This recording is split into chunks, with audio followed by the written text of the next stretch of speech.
الحمدللہ وسلام علی عبادہ الذین اصطفیٰ۔ اللہ کے رسول علیہ الصلاۃ والسلام اس دنیا سے پردہ فرما چکے ہیں۔ صحابی ام المومنین، مومنین کی ماؤں میں سے ایک ماں کے دروازے پر پہنچتے ہیں، دروازہ کھٹکھٹاتے ہیں۔ ام المومنین نے آواز دی، کون ہے؟ فرمایا مومنین کی ماں، میں فلاں ہوں، ایک سوال معلوم کرنا چاہتا ہوں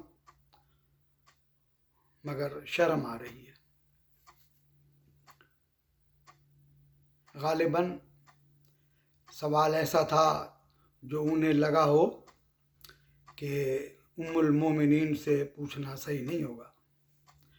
فرمایا، اے ام المومنین، سوال ہے مگر کرتے ہوئے شرم آ رہی ہے۔ ام المومنین رضی اللہ تعالی عنہ نے فرمایا، کیا قرآن میں تو نے نہیں پڑھا کہ اللہ نے مجھے تمہاری ماں بنایا ہے؟ یعنی ماں سے سوال کرنے میں تمہیں شرم نہیں آنی چاہیے۔ ہم اس زمانے میں جہاں رہ رہے ہیں، میری بہنیں، میری بیٹیاں، ان کی اولاد عمر کے جس حصے میں پہنچ رہی ہے، خاص طور پر ماؤں کی ذمہ داری ہے یہ کہ اپنے بچوں کو ان تعلیمات سے آگاہ کریں جو جوانی میں انہیں پیش آنی ہے، بجائے یہ کہ وہ کہیں اور سے معلوم کریں جو ذرائع مستند نہ ہوں۔ دوسری ذمہ داریوں کی طرح یہ ذمہ داری بھی ماں پر ہے، کیونکہ ام المومنین نے خاص طور پر فرمایا کہ مجھ سے پوچھتے ہوئے کیوں شرم محسوس کر رہے ہو، میں تمہاری ماں ہوں۔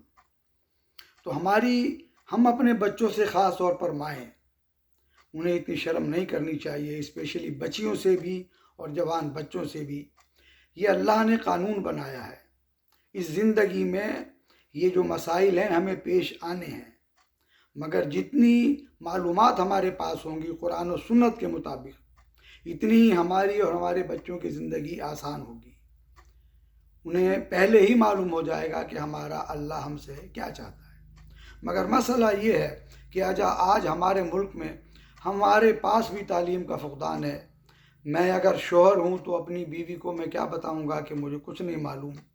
میں اگر بیوی ہوں یا ماں ہوں تو میں اپنے بچوں کو کیا بتاؤں گی کہ مجھے خود ہی نہیں معلوم؟ کوئی مستند بات ہمیں کسی ذریعے سے معلوم نہیں ہوتی، کیونکہ بتانے والے بھی نہیں ہیں۔ جن کے پاس دین کی یہ ذمہ داری ہے وہ ایسے ایسے مسائل میں کھو گئے ہیں جن سے میرا اور آپ کا، ہماری زندگی کا، ہماری حقیقی زندگی کا جو ہم گزار رہے ہیں، جن میں مسائل دیکھتے ہیں، ان سے کوئی تعلق نہیں ہے۔ اور پھر عورت ہوتے ہوئے ہمارے معاشرے میں یہ بات تو بہت ہی معیوب سمجھی جاتی ہے کہ ہم کسی سے یہ سوال کریں، اور خاص طور پر وہ بھی جب کہ کوئی مرد ہو۔ میری بہنوں، میری بیٹیوں، میری عمر 70 سال کی ہے۔ میں آپ میں سے بہتوں کے لیے تو ان کے باپ کی جگہ ہوں گا، اور بہتوں کے لیے ان کے نانا اور دادا کی بھی جگہ ہو سکتا ہوں۔ آپ مجھ سے سوال پوچھتے ہوئے بالکل نہیں شرمائیے۔ میں یہی سمجھوں گا کہ میری اپنی بیٹی، میری بہو مجھ سے سوال کر رہے ہیں۔ میری ذمہ داری ہے میں آپ کو قرآن و سنت کے بارے میں اس کا جواب دوں۔ میرا کانٹیکٹ جو ہے وہ جس طرح آن لائن پر ہوتا ہے یا فیس بک پر ہے یا کس طرح بھی ہے، آپ معلوم کیجئے، سوال کیجئے، بالکل نہیں شرمائیے۔ کیونکہ جس طرح ہم اسکول میں اپنے استاد سے 2 اور 2 کو جمع کرنے کا سوال کرتے ہوئے نہیں شرماتے، اسی طرح زندگی کے حقیقی مسائل جو ہمارے جوان بچوں، ہماری بچیوں کو فیس کرنے ہیں، ان کے بارے میں بھی معلوم کرتے ہوئے نہ شرمائیں۔ یہ میری ذمہ داری ہے۔ الحمدللہ بالکل ہر بات ایسے ہی رہے گی۔ آج تک میرے مولا کا بڑا کرم ہے مجھ پر کہ زندگی میں اگر کسی کی کوئی بات مجھے معلوم ہوئی ہے، میں اسے صرف اللہ کا کرم کہوں گا کہ اس بات کو آج تک میری زندگی گزر گئی، سوائے اللہ کے اور کسی کو نہیں معلوم۔ آپ کا ہر سوال صیغہ راز میں ہوگا۔ یہ میری ذمہ داری ہے جو میں خدا کے روبرو حاضر جان کر آپ کو کہہ رہا ہوں کسی بھی سوال کرتے ہوئے نہ شرمائیے. زندگی کے مسئلے کا کوئی بھی سوال ہو آپ پر، آپ کا، آپ کے بچوں کا، آپ کی بچیوں کا، آپ کا اپنا، آپ کے شوہر کا، ازدواجی زندگی کا بھی کوئی قانون، کوئی بھی بات پوچھتے ہوئے نہ شرمائیے. کہ صحابہ بھی، صحابیات بھی آپ صلی اللہ علیہ وسلم سے سوال کیا کرتے تھے.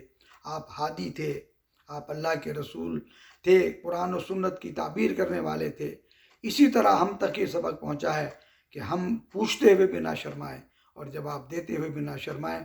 اللہ مجھے اور آپ کو اپنے احکام پر عمل کرنے کی توفیق عطا فرمائے. وما علینا الا البلاغ وآخر دعوانا ان الحمد للہ رب العالمین.